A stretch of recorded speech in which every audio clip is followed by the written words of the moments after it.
그러므로 형제들아 너가 하나님의 모든 자비하심으로 너희를 권하노니 너희 몸을 하나님이 기뻐하시는 거룩한 산제물로 드리라. 이는 너희가 드릴 영적 예배니라. 아멘. 사도신경으로 우리 신앙을 고백하겠습니다. 나는 전능하신 아버지 하나님 천지의 창조주를 믿습니다. 나는 그의 유일하신 아들 우리 주 예수 그리스도를 믿습니다. 그는 성령으로 잉태되어 동정녀 마리아에게서 나시고 본디오 빌라도에게 고난을 받아 십자가에 못 박혀 죽으시고 장사된 지 사흘 만에 죽은 자 가운데서 다시 살아나셨으며 하늘에 오르시어 전능하신 아버지 하나님 우편에 앉아 계시다가 거기로부터 살아있는 자와 죽은 자를 심판하러 오십니다. 나는 성령을 믿으며 거룩한 근교회와 성도의 교제와 죄를 용서받는 것과 몸의 부활과 영생을 믿습니다. 아멘. 찬송가 64장 찬송하시겠습니다.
사랑이 많으신 아버지 하나님, 오늘도 이렇게 주의 전에 나와 예배할 수 있는 은혜 주심 감사합니다.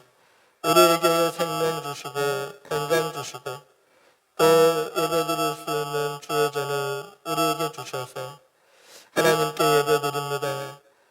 우리 예배를 기쁘게 받아 주시옵소서. 우리의 삶을 돌아보며 감사의 전액뿐이고 하나님의 은혜뿐임에도 우리는 그 은혜를 깨닫지 못하고 감사하지 못하고 불평하고 원망하며 살았습니다. 우리의 죄를 용서하여 주시옵소서. 하나님 말씀 따라 살아가고 하나님의 말씀에 순종하는 것이 성도의 삶인 줄 알면서도 말씀보다 나의 감정과 내 지식을 따라 살았고 하나님 앞에 항상 진실해야 하는 것을 알면서도 진실하지 못하고 의식했고 거짓되었던 우리의 지난 날을 용서하여 주시옵소서. 사랑하기보다 미워했고 기도하기보다 불평하고 원망하였고 이 악하고 음란한 세상 속에서 세상과 구별되어 살지 못하고 세속에 물들어 살았으며 예수 그리스도의 향기를 나타내기보다 죄성이 가득한 인간의 혈기를 나타내며 살았던 우리의 죄를 용서하여 주시옵소서. 지금은 하나님과 나만이 아는 죄를 생각하며 묵묵히 참회의 기도를 계속합니다.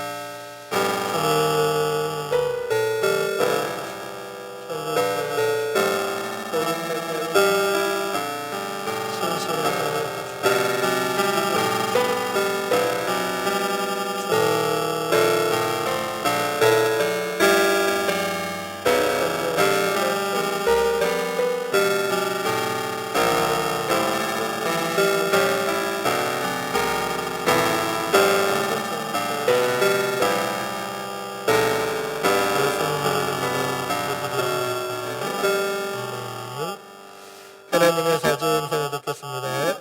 만일 우리가 우리 죄를 자백하면 그는 미쁘시고 의로우사 우리 죄를 사하시며 우리를 모든 불의에서 깨끗하게 하실 것이니라. 아멘. 자리에 앉으시겠습니다. 찬송가 280장 찬송하시겠습니다. 찬송가 280장.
우리를 대표해서 유주수 집사님 기도하겠습니다.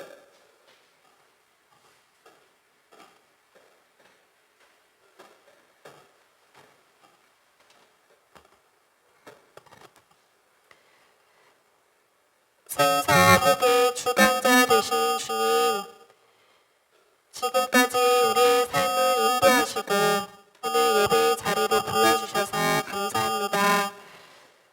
주님, 한 주간 삶의 모습에서 때때로 주님을 잊고 살았고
1절에서 11절까지입니다. 사도행전 18장 1절에서 11절.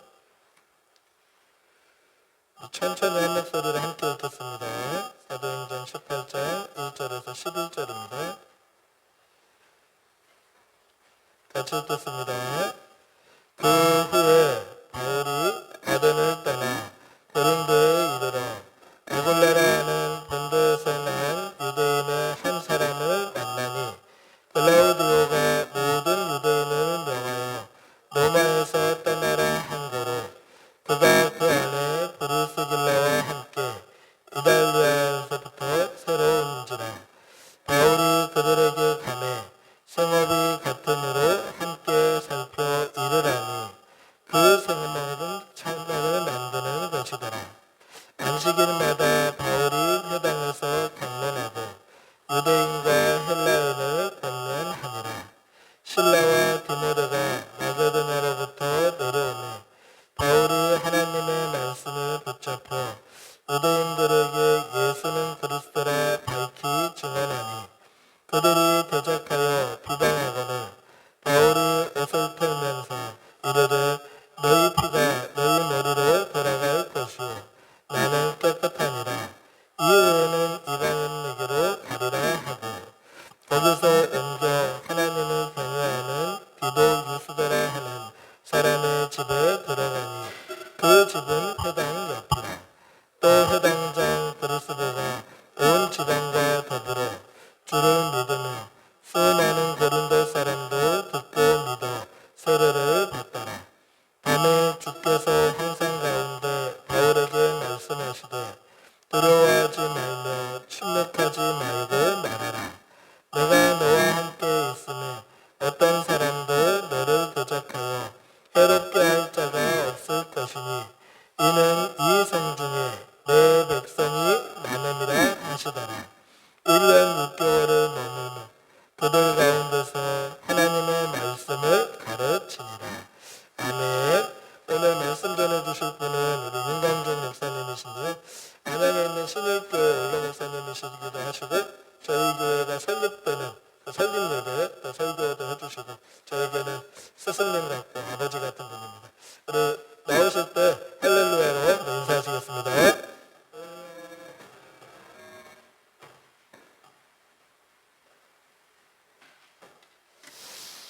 할렐루야. 그동안 평안하셨습니까? 우리가 살고 있는 이 세상에는 교회들이 참 많습니다.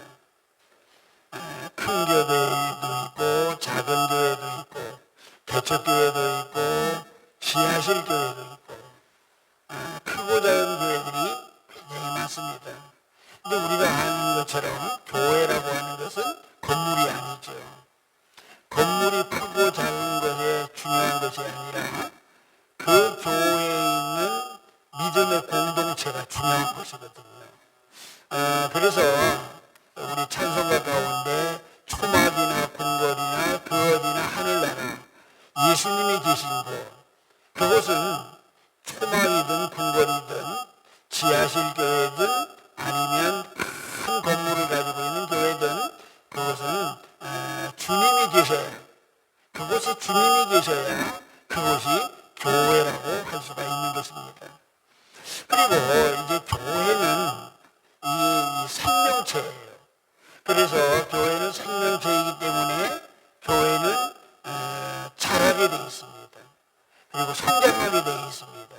근데 만약에 교회가 자라지 않거나 성장하지 아니하면 그 교회는 병들었거나 아니면 죽었거나, 죽은 것은 성장하지 않잖아요. 그리고 병들으면 자랄 수가 없잖아요. 그래서 우리는 잘 교회를 살펴보아야 합니다.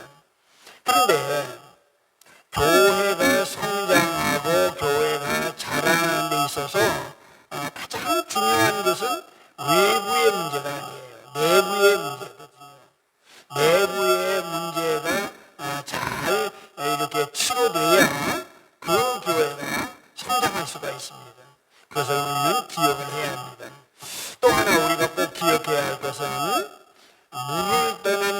살 수가 없죠.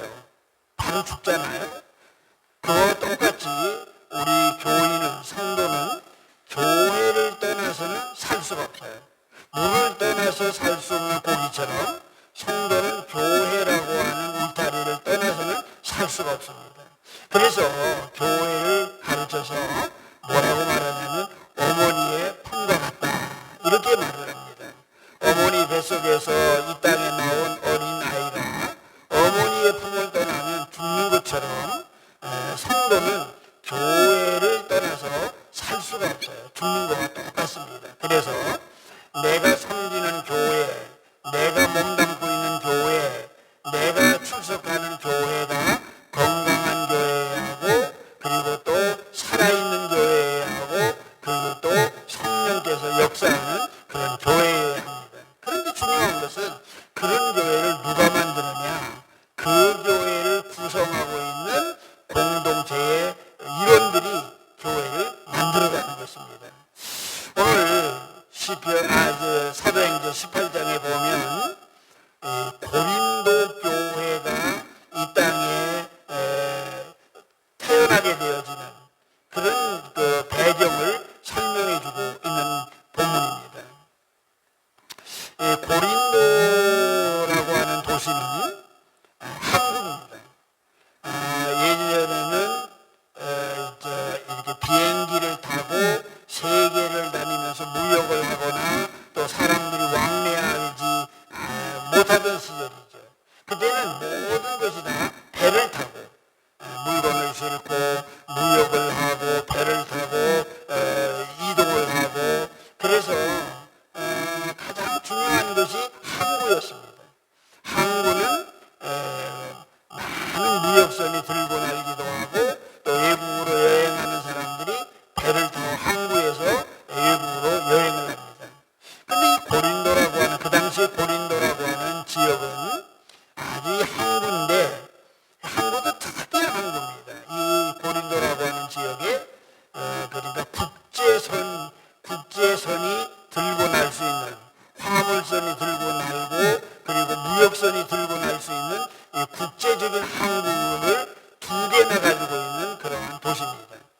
동쪽에는 이 갱그리아라고 하는 항구가 있었고, 서쪽에는 메기움이라고 하는 항구가 있어서 무역선이 들고 날 수 있는 국제적인 항구가 두 개나 가지고 있는 그런 특이한 도시였습니다. 그리고 그 당시에 바울이 거기서 복음을 전할 때, 그 당시에 고린도라고 하는 지역은 인구가 40만 명 정도 되는 매우 큰 도시였습니다.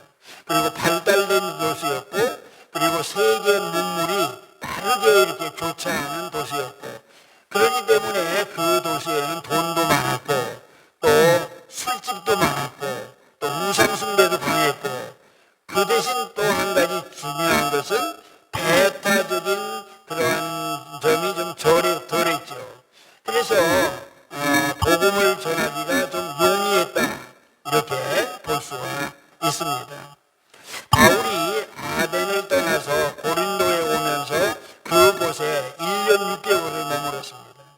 1년 6개월을 머물면서 거기에서 복음을 전하는데 놀라운 역사가 일어나기 시작했던 것입니다. 지방 유지가 예수를 믿고 교회에 들어오게 되고, 그 다음에 또 회당장, 유대의 골수분자지요, 회당장이 개심을 하고 예수를 믿고 교인이 되게 되어지고, 또 복음을 전할 때마다 많은 사람들이 교회에 들어와서 고린도라고 하는 교회가 급성장하는 그러한 교회로 이렇게 탈바꿈을 해가는 모습을 우리는 사도행전에서 보게 되었습니다. 자, 그런데 이 고린도 교회가 1년 6개월 동안 바울이 머물면서 복음을 전해서 교회가 생겨지게 되고, 그 교회가 큰 교회로 성장하게 되어진 배경은 무엇일까? 비결은 무엇일까? 오늘 이것을 함께 나누려고 합니다. 우리 꿈꾸는 교회가 하나님의 은혜와 허락 가운데에 이곳에 교회라고 하는 공동체로 출발을 했습니다. 이 교회가 앞으로 계속 시간이 지남에 따라서 큰 교회로,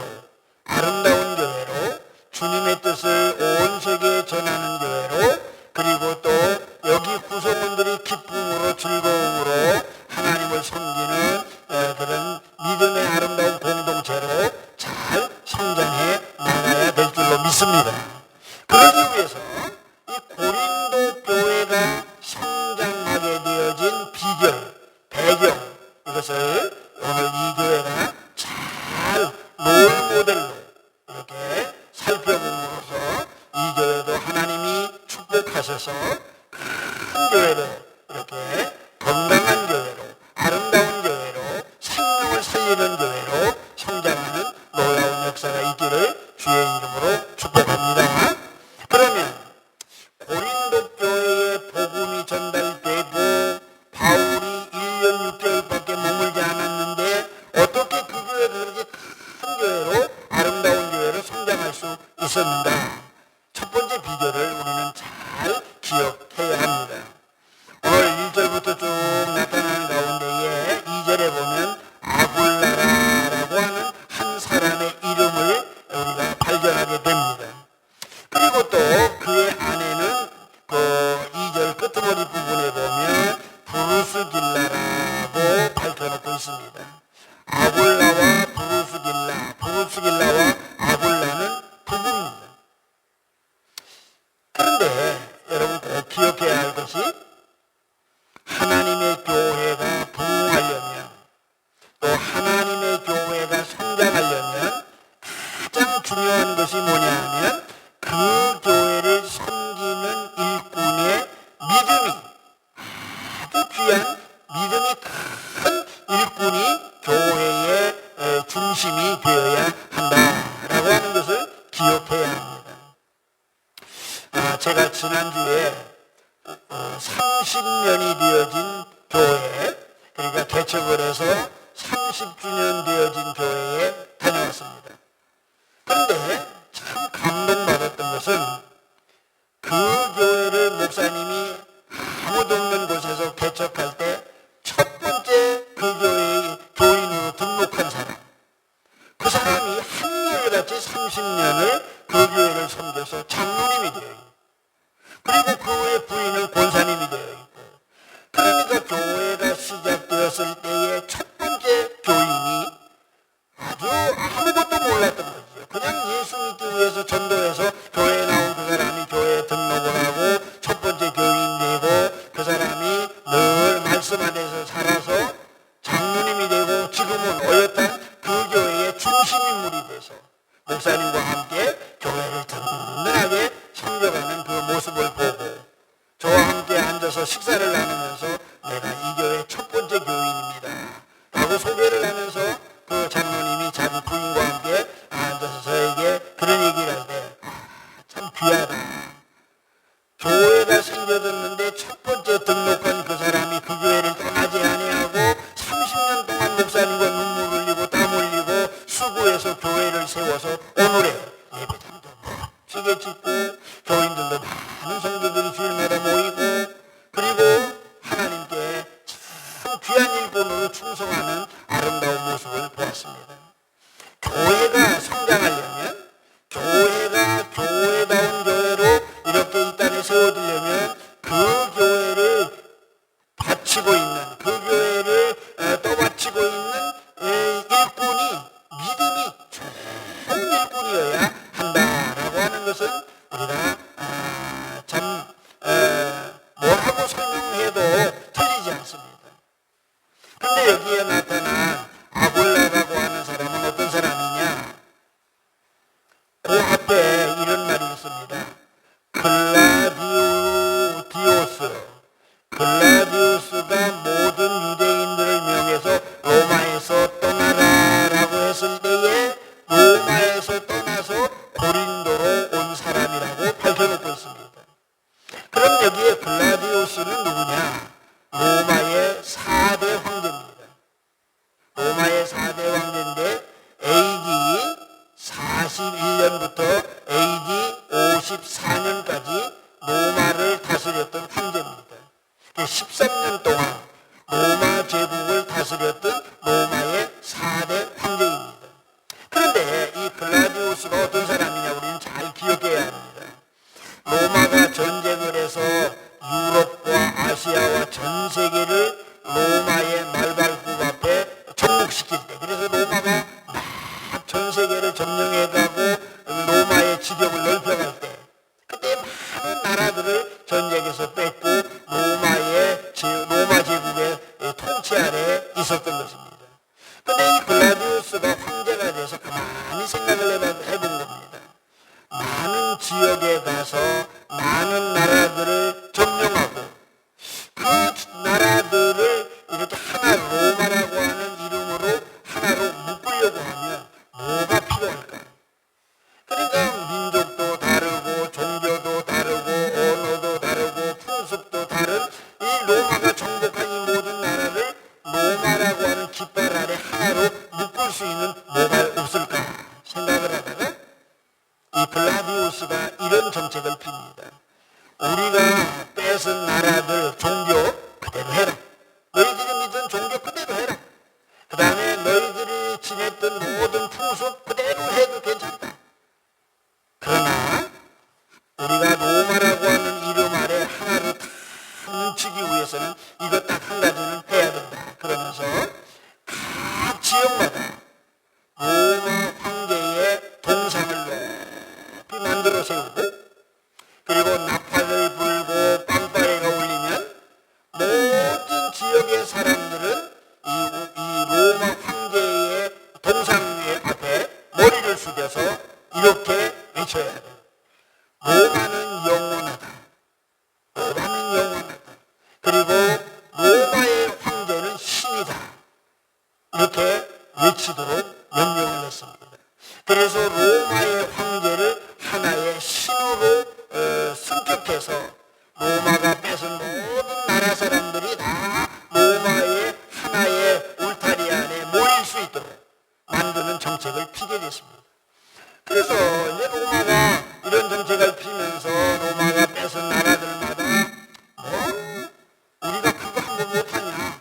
로마는 영원하다. 로마의 황제는 신이다. 그렇게 하면 등 따시고 배부른데 우리가 하고 있는 일 간섭도 하지 아니하고 우리가 하고 있는 대로 마음대로 할 수 있으니까 뭐 그게 어려운 거 아니다. 그래서 모든 로마의 이렇게 속국이 되어진 나라들은 거기에 동참을 하게 되었습니다.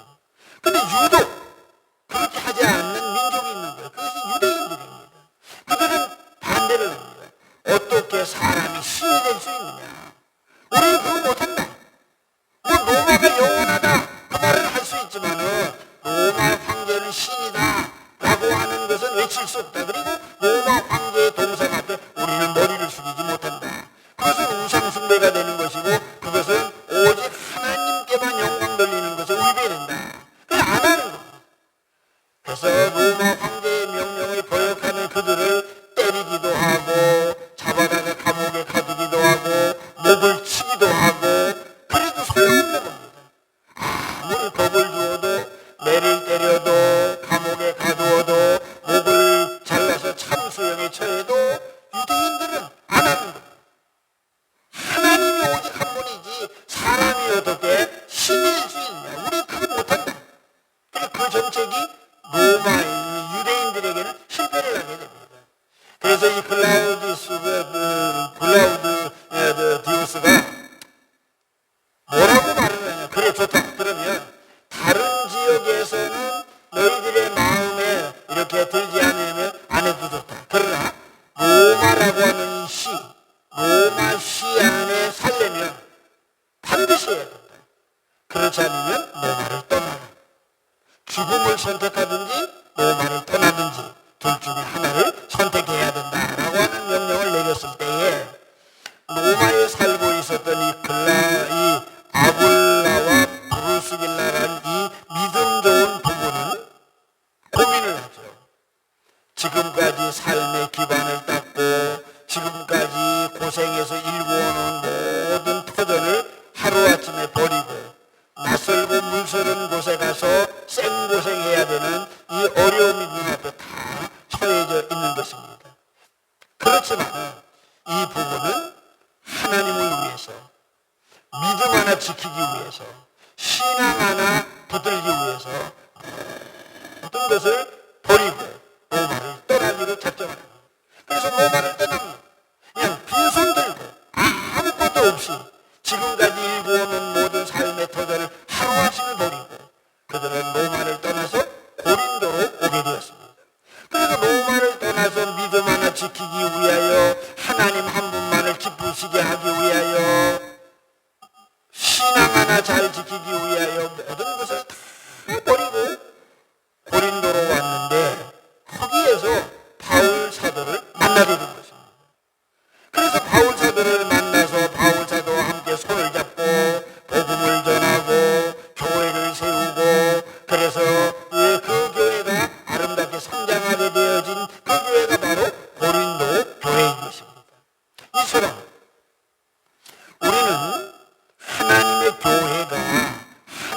교회 되려면, 교회가 부흥되려면, 교회가 살아 역사하려면, 교회가 이 땅에 세워진 그런 생명의 공동체로 우뚝 서려면 그 교회를 시작하는, 그 교회를 섬기는 일꾼들의 믿음이 좋아야 된다. 이것을 꼭 기억해야 해요. 브루스길라와 아골라는 하나님을 기쁘시게 하기 위하여, 예수 한 분 잘 믿기 위하여, 믿음 지키기 위해서 그의 모든 명예와 물질과 삶의 기반과 터전을 하루아침에 다 버리고, 분토처럼 버리고 고린도라고 하는 지역으로 와서 복음을 위하여 다시 교회를 위하여 이렇게 다시 시작하는 이러한 사람이 바로 브루스길라와 아골라다. 성경 속에 브루스길라와 아골라에 대한 이야기가 여러 곳에 전해지고 있는데, 바울은 먼 훗날 이제 로마서라고 하는 성경을 쓰면서, 근데 로마서는 어떤 내용이냐면 1장부터 시작을 해서 11장까지는 믿음으로 구원받는다 라고 하는 내용을 설명하는 내용이에요. 그리고 12장부터 시작해서 15장까지는 어떤 내용이냐면 믿음으로 구원받은 사람은 이렇게 살아야 된다 라고 하는 내용을 설명한 부분이에요. 그래서 로마서는 1장부터 15장까지만 있어도 돼요. 16장은 필요가 없어요. 근데 16장은 로마서에 부록처럼 붙어 있는데 전혀 내용이 달라요. 그런데 로마서 16장을 여러분들이 가서 읽어보면 처음부터 시작해서 로마서 16장이 끝날 때까지 사람 이름이 등장됩니다. 그 사람들은 누구냐? 바울 사도가 복음을 위하여, 교회를 위하여 사역하면서 잊을 수 없는 사람, 마음속에 오래 남는 사람, 하나님 앞에 무릎 꿇어 기도할 때마다 고맙게 눈물로 떠오르는 사람, 그 사람들의 이름을 거기다 기록합니다. 그러면서 바울은 이런 생각을 한 거예요. 내가 하나님의 말씀을 기록해서 남겨야 되는데, 내 목회를 위해서, 내 사역을 위해서 이렇게 고맙게 나를 도와준 사람들의 이름을 하나님의 말씀 속에 남겨야 되겠다, 남기고 싶다, 이런 생각을 갖게 된 거예요. 그래서 로마서 성경, 바울이 쓴 성경 중에 가장 귀하다고 한 로마서, 책 중에 책이라고, 보석 중에 보석이 로마서라고 그러잖아요. 그 로마서를 쓰면서 로마서의 부록으로 로마서 16장을 쓰게 됐고, 거기에다가 마음속에 있는 고마운 사람들, 내 목회를 위해서 열심히 피눈물 흘려가며 도운 성도들의 이름을 하나씩 떠오르면서 기록하는 거예요. 그중에 제일 먼저 기록된 사람이 1절과 2절에 겐그리아 교회의 데비라고 하는 사람이고, 두 번째 기록된 사람이 브루스길라와 아골라라고 하는 사람이 그 로마서 16장 두 번째 3절과 4절에 기록됩니다. 거기에 바울은 뭐라고 코멘트를 하느냐? 모든 사람을 들먹이고 그 사람에 대해서 바울은 한마디씩 멘트를 합니다. 그런데 브루스길라와 아골라를 다 이렇게 들먹이면서 이렇게 멘트를 합니다. 이들은 나와 복음을 위해서 목이라도 내놓을 수 있는 사람이었다. 바울이 이렇게 브루스길라와 아골라에 대해서 멘트를 합니다. 목이라도 내놓을 수 있는 사람이라는 말은 생명을 내놓을 수 있는 사람이라는 말입니다. 이 세상에서 가장 귀한 게 생명인데, 생명이라도 아까워하지 아니하고 복음을 위하여 내놓을 수 있는 사람, 그만큼 브루스길라와 아골라는 바울의 목회에 큰 도움을 준 잊지 못할 사람이다, 그런 뜻입니다. 이처럼 복음을 위하여, 교회를 위하여, 하나님을 위하여 내 생명이라도 아까워하지 아니하고 내놓을 수 있는 그런 믿음의 사람, 믿음 하나 지키기 위하여, 하나님 한 분 기쁘시게 하기 위하여 명예도 물질도 삶의 기반도 모든 것 다 집어 던져서라도 나는 하나님만 기쁘시게 하겠다, 나는 믿음으로 살겠다, 이렇게 마음을 가지고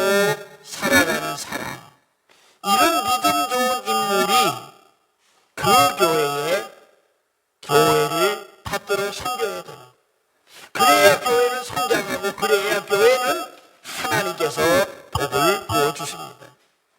나는 이 교회에 와서 늘 볼 때마다 우리 오집사하고 유집사 참 귀하다. 젊은 사람들이 뭐 쓸쓸하고 냉랭하고 허전하고 아무도 없는 곳에 아이들 데리고 먼 곳에서 와서 매주일마다 섬기는 일이 그렇게 기도하면 귀할 수가 없어요. 그저 많은 사람이 있는 곳에서 편하게 그냥 신앙생활하고 싶은 마음도 있었을 텐데 그래도 부부가 주님 사랑하기 때문에 믿음으로 사는 것이 무엇인지의 가치를 알기 때문에 아마 주일마다 이곳에 와서 섬기는 거라고 난 생각을 합니다. 어쨌든 이렇게 믿음이 귀한 브루스길라와 아골라와 같은 부부, 이런 믿음이 좋은 부부, 하나님만 기쁘시게 하기 위하여, 예수 잘 섬기기 위하여, 믿음으로 살기 위하여 모든 것을 버릴 수 있는 그러한 사람, 복음을 위하여, 사역을 위하여 생명이라도 내던질 수 있는 그러한 각오가 되어 있는 사람, 이런 사람이 교회의 일꾼으로 교회를 섬겨갈 때 그 교회는 부흥할 수밖에 없다. 아멘. 성장할 수밖에 없다. 아멘. 그래서 교회가 성장하려면, 교회가 교회되려면, 교회가 아름다운 교회로, 건강한 교회로, 큰 교회로 우뚝 서기 위해서는 그 교회를 섬기는 공동체의 일원들의 믿음이 아주 크고 귀한 믿음을 소유해야 한다라고 하는 것이 첫 번째입니다. 두 번째로 오늘 5절에 보면 이런 말이 있습니다. 바울이 고린도에서 열심히 복음을 전한다는 소식을 듣고 다른 곳에서 복음을 전하던 동력자, 그들이 누구냐 하면 5절에 보면 실라와 디모데라고 하는 사람이 마게도냐라고 하는 곳에서 급히 달려옵니다. 왜요? 바울에게 용기를 주기 위해서, 바울에게 힘을 북돋워 주기 위해서 달려왔는데 그때 큰 역사가 일어났습니다. 어떤 역사가 일어났냐? 여러분 5절을 잘 보시기 바랍니다. 실라와 디모데가 마게도냐로부터 내려오매 바울이 힘을 굉장히 얻었죠? 힘을 얻은 것뿐만 아니라 하나님의 말씀에 붙잡혀 라고 하는 말이 있습니다. 그렇습니다. 두 번째로 교회가 교회되려면, 교회가 성장하려면, 교회가 건강한 교회로 우뚝 서려면 중요한 요소가 있습니다. 그것이 뭐냐 하면 말씀에 붙잡혀야 됩니다. 말씀에 붙잡힌다는 말은 그 교회를 섬기는 목회자가, 담임 목사님이 말씀에 붙잡혀야 돼요. 그 교회를 섬기는 모든 일꾼들이 말씀에 붙들려야 되는 것입니다. 말씀에 붙잡히는 역사가 있어야 교회가 교회될 수 있습니다. 이 교회가 말씀에 붙들리기를 축복합니다. 우리 이영분 목사님 말씀에 붙들리는 주의 종이 되기를 축복합니다. 우리 우집사, 유집사 말씀에 붙들려서 교회를 섬기는 종들이 되기를 축복합니다. 말씀에 붙들려야 돼요. 우리는 말씀에 붙들리고 성령에 붙들리고 사명에 붙들리고 우리는 붙들려서 살아가는 사람들이 되어야 됩니다. 하나님께 붙들리고 예수에게 붙들리고 말씀에 붙들리고 성령에 붙들리고 사명에 붙들리고 우리는 붙들려 사는 사람이 되어야 교회가 성장할 수가 있습니다. 교회를 섬기는 사람들이 자기 이름을 내기 위해서, 또 교회를 섬기는 사람들이 자기 명예를 위해서, 자기 이익을 위해서 살아간다고 하면 그 교회는 성장할 수가 없습니다. 그 교회는 교회다운 교회가 되어질 수가 없습니다. 사도행전 18장 바로 앞에 16장에 보면 바울이 빌립보라고 하는 지역에 가서 복음을 전한 이야기들이 나옵니다. 바울이 빌립보 지역에 가서 복음을 전하는데 무슨 일이 있었느냐면 그 지역에 유명한 점쟁이가 있었습니다. 유명한 귀신이 들려서 점을 치는 사람이 있는데 그 점을 치는 사람을 이용을 해서 돈을 버는 점쟁이 주인이 있었어요. 그래서 바울이 그 지역에 가서 그 모습을 보고 이거 안 되겠다 싶어서 귀신이 들려서 점을 치는 사람에게 귀신을 내가 쫓아냈습니다. 그러니까 귀신이 나감으로 말미암아 더 이상 정을 칠 수가 없게 되었죠. 귀신이 나가니까. 그러니까 누가 손해보게 됐느냐? 그 귀신 들린 사람을 뒤에서 이용해가고 돈을 번 주인이 하루아침에 돈벌이가 되지 아니하고 손해보는 사람이 되어지게 됐습니다. 그러니까 이 사람이 거짓말을 합니다. 거짓말을 해서 광가에다가 고소를 합니다. 바울이라고 하는 사람이 우리 지역에 와서 이상한 소리를 퍼뜨리고 이상한 종교를 퍼뜨리면서 사람들을 혼란하게 하고 지역을 소란하게 하고, 그러니 저 사람을 내쫓든지 저 사람을 이 지역에서 발도 못 붙이게 해야 된다. 그래서 사람들을 동원하고 꾸며가지고 광가에 고발합니다. 그래서 바울이 예수 전하다가 복음 전하다가 아니 귀신 들린 사람을 내쫓아서 정상인으로 만들어줬으면 박수 쳐야 되고 환영할 일인데 그런 모함을 받고 끌려가서 시끄러워 터집니다. 매를 맞고 죽을 고생을 하고 그리고는 감옥에다가 쳐넣습니다. 그래서 바울이 감옥에 갇히게 되는 일이 생겨졌습니다. 근데 여러분 잘 봐요. 이 사건 속에서 한 사람은 귀신에 매여가지고 귀신이 하라는 대로 하는 사람 있죠. 귀신 들린 사람. 귀신이 말하면 말하고 귀신이 이런 소리하고 이런 소리하고 귀신이 이렇게 해라고 이렇게 하고 그냥 귀신이 하라는 대로 하는 이 귀신 들린 불쌍한 사람 있죠. 또 귀신 들린 이 사람을 이용해서 돈 벌고 있는 사람 있잖아. 돈 벌고 있는 사람. 그 사람은 어떤 사람이냐? 돈의 노예가 되어지는 사람입니다. 아니 사람 속에 귀신이 들어갔다가 귀신이 떠나면 좋아해야 되잖아요. 박수 쳐야 돼요. 근데 자기 돈벌이하는 것이 없어졌기 때문에 그것이 미워가지고 오히려 귀신을 내쫓은 사람을 고발해서 매를 때리게 하고 감옥에 가두게 하는 악질적인 사람. 이 사람은 어떤 사람이냐? 돈에 붙들려 사는 사람이에요. 돈의 노예가 되어 있는 사람. 그리고 하나님의 종 바울, 그런 하나님에 붙들려서 사는 사람. 하나님에 붙들려서 하나님께 매여서 하나님의 역사를 일으키는 사람이 있단 말이죠. 지금도 우리가 살고 있는 이 세상에는 이 세 종류의 사람이 있습니다. 자기는 몰라. 그런데 귀신에게 붙들려서 귀신에게 매여서 귀신의 조종하는 대로 살고 있는 사람이 이 세상에는 얼마나 많이 있는지 모릅니다. 그리고 두 번째는 물질에 매여서 사는 사람입니다. 물질의 노예가 되어져서 물질에 그저 수전노가 되어져가지고 그저 돈만 있으면 된다라고 하는 생각 때문에 사람의 인격도 달라지고 사람의 모든 것이 뒤틀리는 그런 사람도 있단 말이죠. 그런가 하면 바울처럼 말씀에 붙들려서 성령에 붙들려서 예수에게 붙들려서 하나님의 일을 하고 복음을 전하는 귀한 하나님의 종들도 있단 말이죠. 우리는 어떤 사람이 되어야 됩니까? 우리는 물질에 붙들려 사는 사람도 아니고 귀신에 붙들려 사는 사람도 아니고 하나님의 말씀에 붙들려 사는 사람, 하나님의 종들이 되어야 될 줄로 믿습니다. 수는 많지 않아도 여러분 여기에 있는 몇몇 되지 않는 사람들이 다 하나님의 말씀에 딱 붙들리면 하나님의 역사입니다. 하나님의 역사입니다.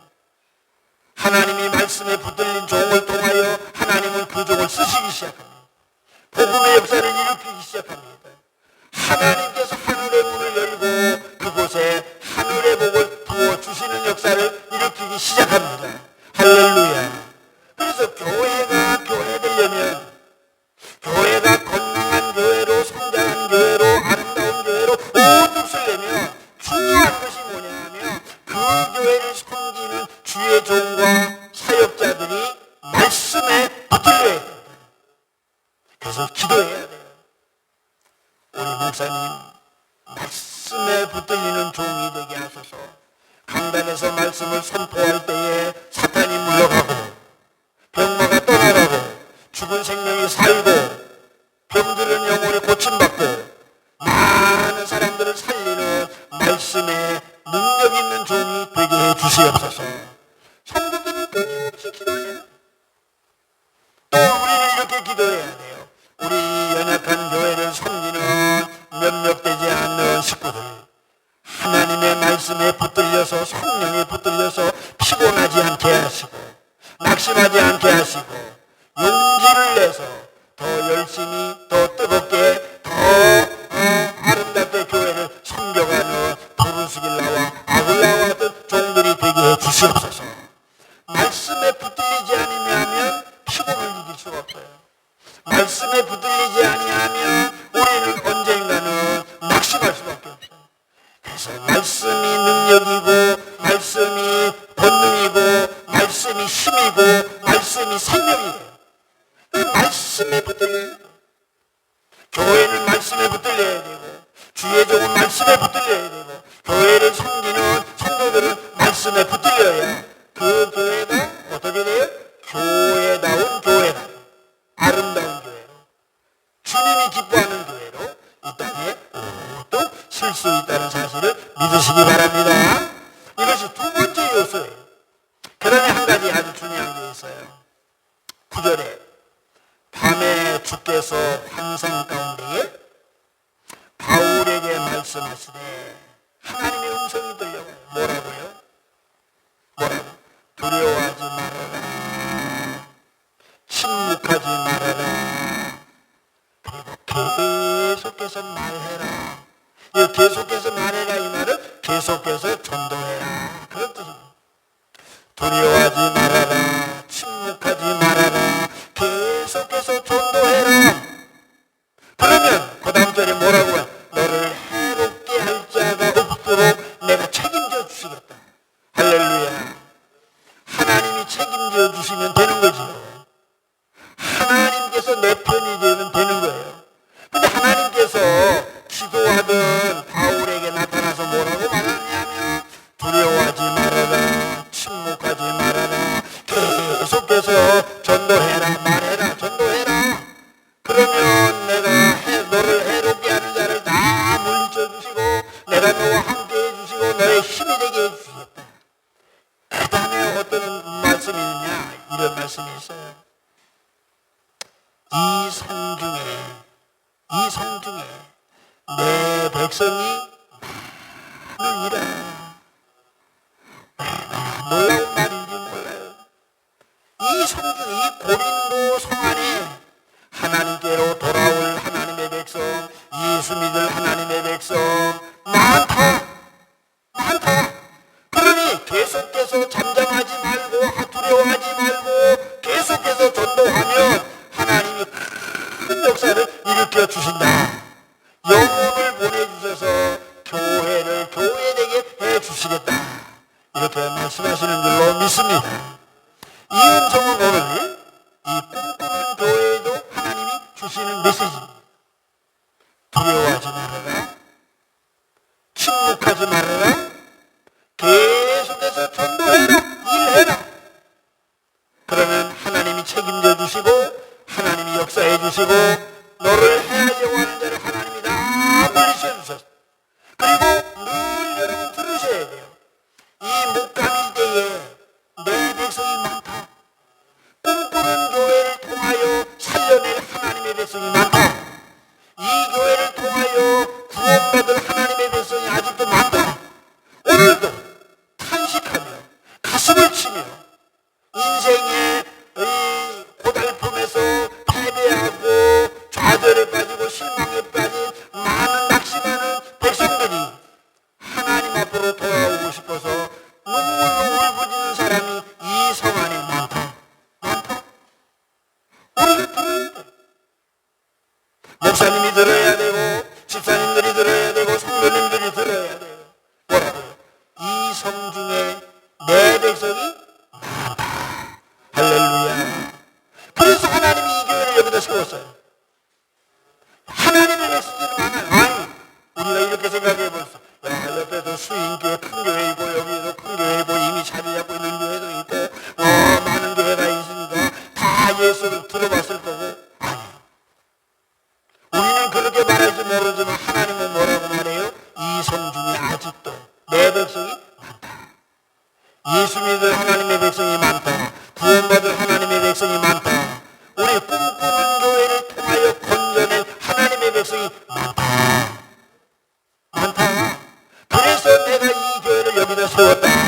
하나님의 음성이에요. 우리가 이 음성을 들어야 돼요.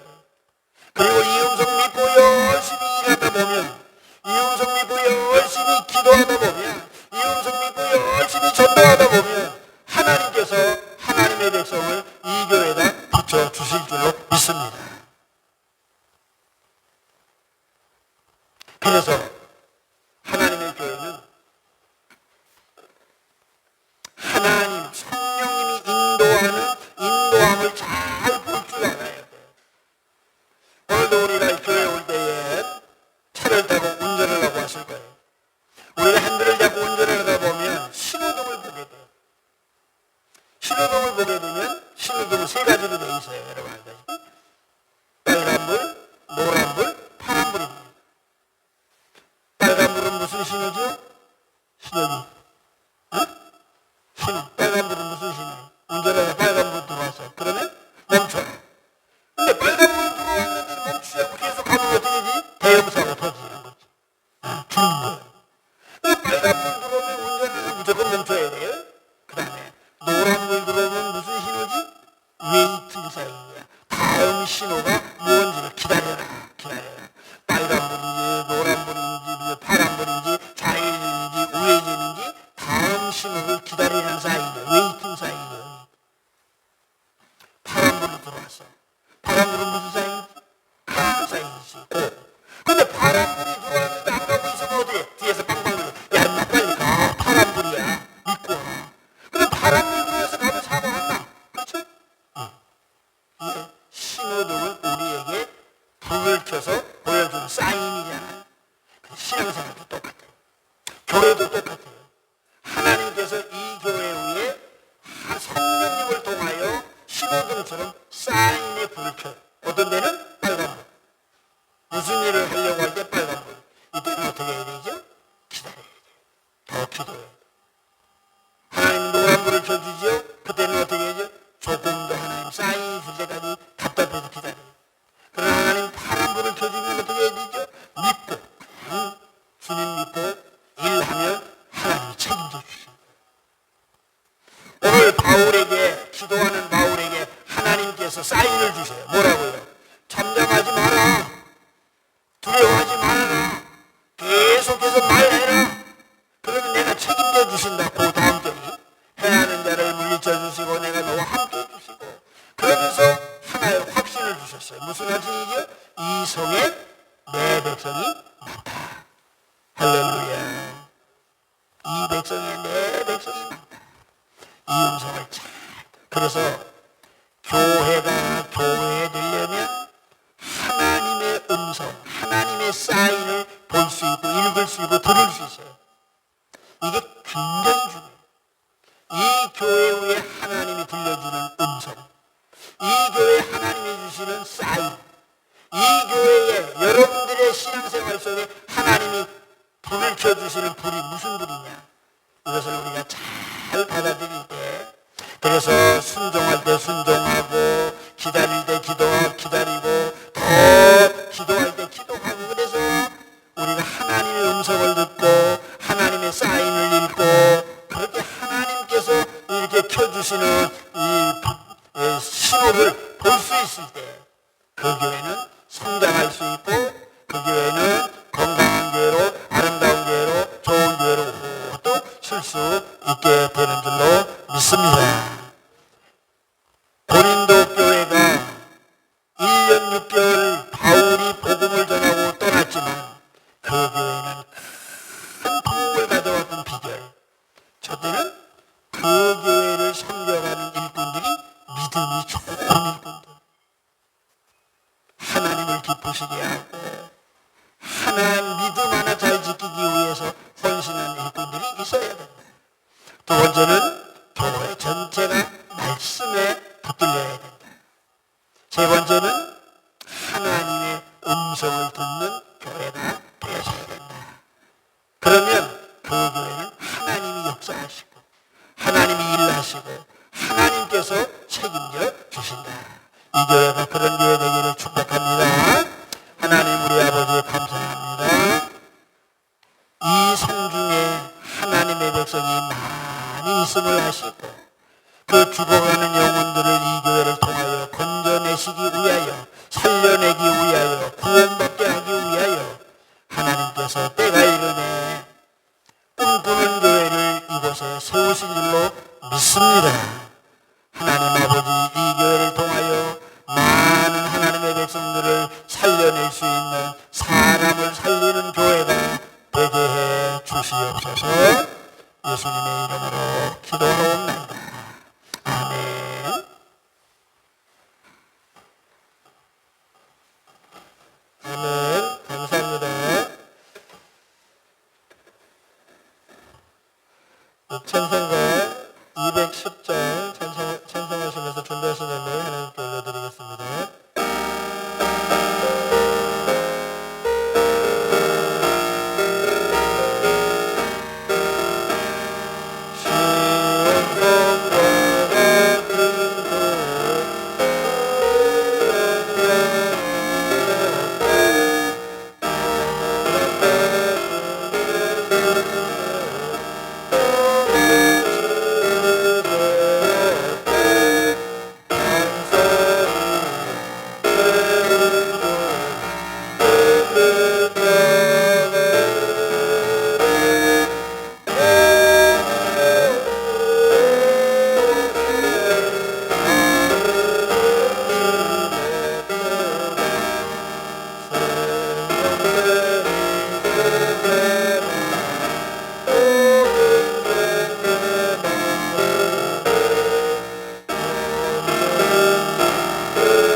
기도하시겠습니다.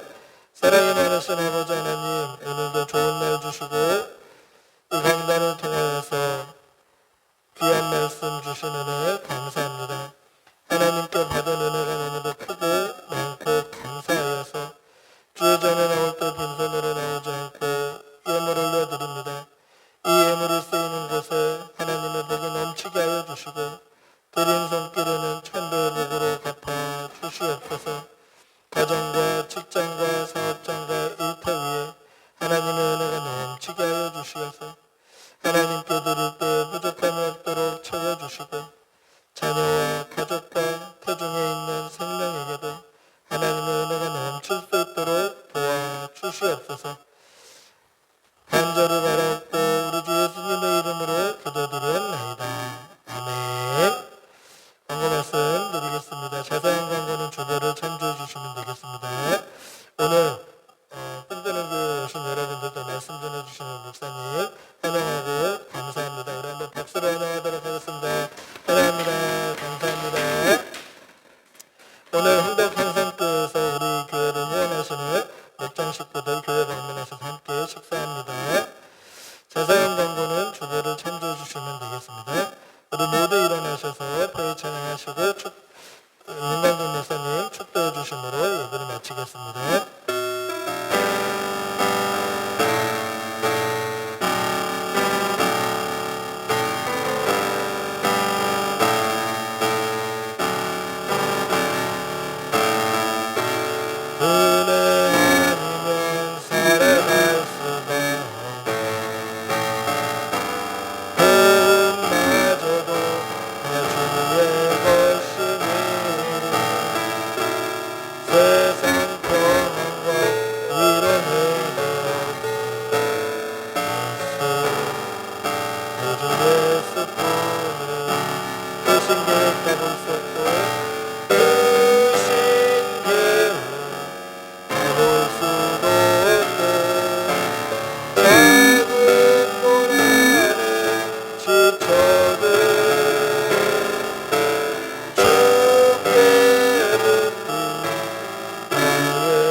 주 예수 그리스도의 은혜와 하나님 우리 아버지의 무한하신 사랑과 성령의 끊임없는 역사와 위로하심이 교회를 눈물과 땀과 희생으로 섬기는 모든 주의 종들 머리머리 위에 이제로부터 영원토록 함께 있을지어다.